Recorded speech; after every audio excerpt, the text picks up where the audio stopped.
Hello everyone and welcome back. Today we're finally reaching the grand finale of our series. We've tackled the Boba Fett and Stormtrooper Mech armors, and now we're ready to dive into the biggest, the most iconic of them all, Darth Vader. Wow, what's this? Let's open it up right away and find out. Oh, it's a cape. That's fantastic. I have to give this set a big thumbs up already. You know how it goes with some of the cheaper sets? They just toss in fabric parts like capes and they come out a wrinkled, messy disaster. It's something that really gets on my nerves. Now let's get started with the build. As you might remember from the previous two videos, the entire series of these mech armors shares the same basic cockpit design. I have to admit, I appreciate the novelty of it. It's something different. However, the actual construction of the cockpit isn't my favorite.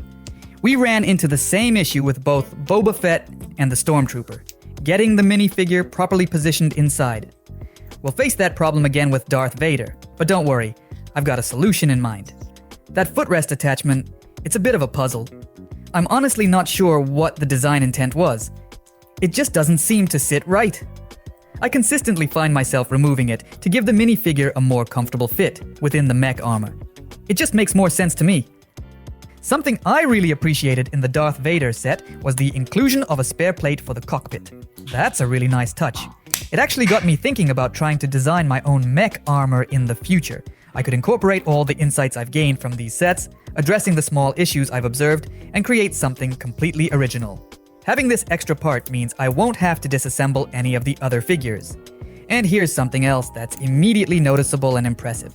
Darth Vader's back. You can see it's completely covered with this smooth plate. It looks really nice, very sleek and stylish. It's a huge improvement over the Stormtrooper. I'll put some clips from the Stormtrooper video up on the screen so you can see what I'm talking about.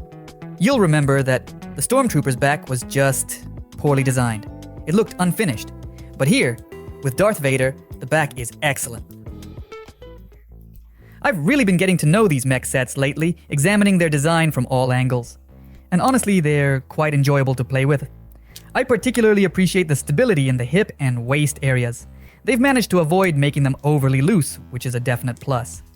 You know, the thing I keep noticing about these three mech sets is how beefy the legs and arms are. They're definitely not those skinny, flimsy limbs you see on some other mech figures. These are solid, chunky pieces, and they give a real sense of power. Now, you might wonder, does Darth Vader really need this kind of brute strength? We'll see how it looks when it's all put together, but it's really up to what you like. Some people might picture Darth Vader as more sleek and smart, not so much about big muscles. But this is how they made it, and I have to say, I'm pretty impressed. I particularly like the panels on the sides of the legs. The arms are built using a very similar, if not identical scheme to the previous mech armors we assembled. Let's go ahead and insert the lightsaber into the arm right away. The design looks good, even if the way those big fingers grip the lightsaber looks a bit awkward. There's one thing I consistently dislike about all these sets, the large, clunky fingers. They're just these big, unbending digits, and it's a real letdown. It really hurts how you can pose them, and how real they look. On the other hand, the deltoids and the arms themselves are very well designed. The left arm is assembled in a similar fashion, with those cool panels adding to the visual appeal. But again, I can't say I'm a fan of the hand, or rather, the fist, primarily because of that oversized finger.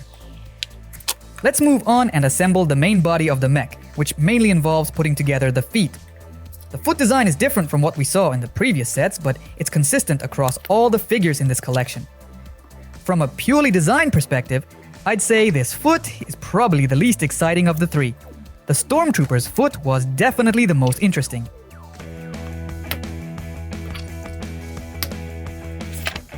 Now, let's turn our attention to the Darth Vader minifigure. But before we get to him, let's take a look at his lightsabers. He comes with both blue and red variations, which is a bit of a mystery. Why would Darth Vader need a blue lightsaber when he's clearly associated with the red one? But hey, it gives us options, and we can always give the blue one to another minifigure for some extra playtime. So, let's take a closer look at our Darth Vader minifigure. Let's examine the head itself. It features a single expression, which is fitting for Darth Vader. We wouldn't want him smiling, would we? Let's put the head back on and attach the arms. Now comes the final touch, the helmet. The helmet is of excellent quality, with a very detailed and accurate design. I particularly like the collar. It looks very cool. And let's give our minifigure his lightsaber and place him in his rightful spot in the cockpit of the mech armor.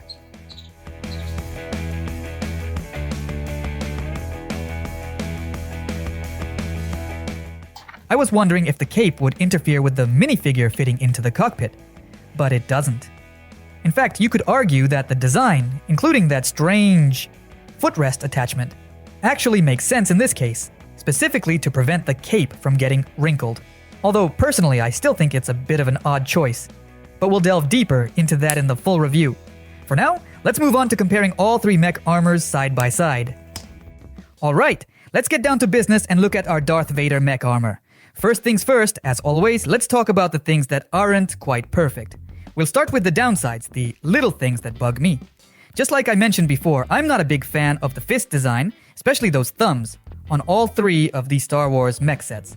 They're just these pointy, triangle-shaped things sticking out. It doesn't look very cool or realistic to me. They could have done something a lot simpler and more elegant, like how they did it with the Spider-Man mech armor. That one has a similar finger design with a protruding thumb, but it looks much smoother. Or if they wanted to go all out, they could have taken inspiration from the War Machine mech armor, which has a really cool and detailed hand design. Now, some people might also be bothered by the fact that the figure's elbows and knees don't bend. That's definitely a matter of personal preference. Personally, I'm not a huge fan of seeing a powerful, epic figure like Darth Vader standing with bent legs.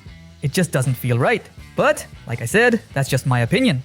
Okay, now let's move on to the good stuff. The things I actually liked about this Darth Vader mech armor. First off, I'm really happy that there's no excessive movement in the pelvis area. None of the figures in this series have that issue, which is a big plus. Almost slipped my mind. There's something worth pointing out. Just like with the other mech armors in this series, the Darth Vader minifigure sits a little too high in the cockpit. It's a bit of a contrast. Figures like War Machine fit much more snugly, and Spider-Man looks great in his cockpit too. But Darth Vader has this slight issue. Now, I found a simple fix for this in my previous reviews of the Stormtrooper and Boba Fett mechs, removing the footrest inside the cockpit. Let's give that a try here. We pop the figure back in and voila, much better, wouldn't you say? Alright, back to what I liked. As I said before, the figure is very solidly built. The joints are tight and stable, which is great for playing. If your main goal is to have a fun toy to play with, this mech armor is fantastic. No complaints there. Another big plus for the Darth Vader mech armor is the design of the back. They've actually put in the effort to create a smooth, finished back with a plate that covers everything up. It looks very stylish and complete. Boba Fett had his jetpack with a rocket launcher, which looked cool, but the Stormtrooper's back was just awful. It looked unfinished, like you had to add something yourself. But with Darth Vader, the back is perfect. It looks great. If your goal is just to have a fun toy to play with, I'd easily give this set a 4.5 out of 5 stars. But if you're looking for something to display on a shelf, something that looks really epic, there's a much bigger Darth Vader figure that I reviewed in a separate video. It's huge, it doesn't even fit in the frame here, it looks much more impressive. I'll put a clip of it on the screen so you can see what I'm talking about. It's a bit more expensive, but if you want something that really stands out on a shelf, it's worth it. But if your goal is simply to have a fun mech armor to play with, this one is magnificent. And let's not forget about the minifigures. All three of them in this set are excellent. Let's take a closer look at them. Here's Darth Vader.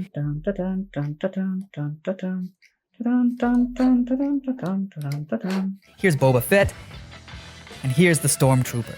They all look really cool. Well, let's have a look at the final result, all three mechs together.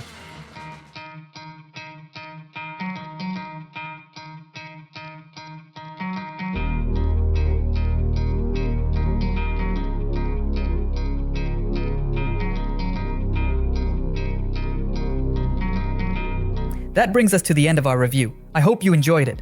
If you have any thoughts or questions, please leave a comment below. I really appreciate your feedback and it helps the channel grow. And don't forget to give this video a like. Now, as always, on the left side of the screen, you'll see a playlist with all the Star Wars figures I've reviewed on the channel. And on the right, you'll find a video that YouTube has chosen for you based on your interest. Thanks for watching, and I'll see you in the next video. Bye.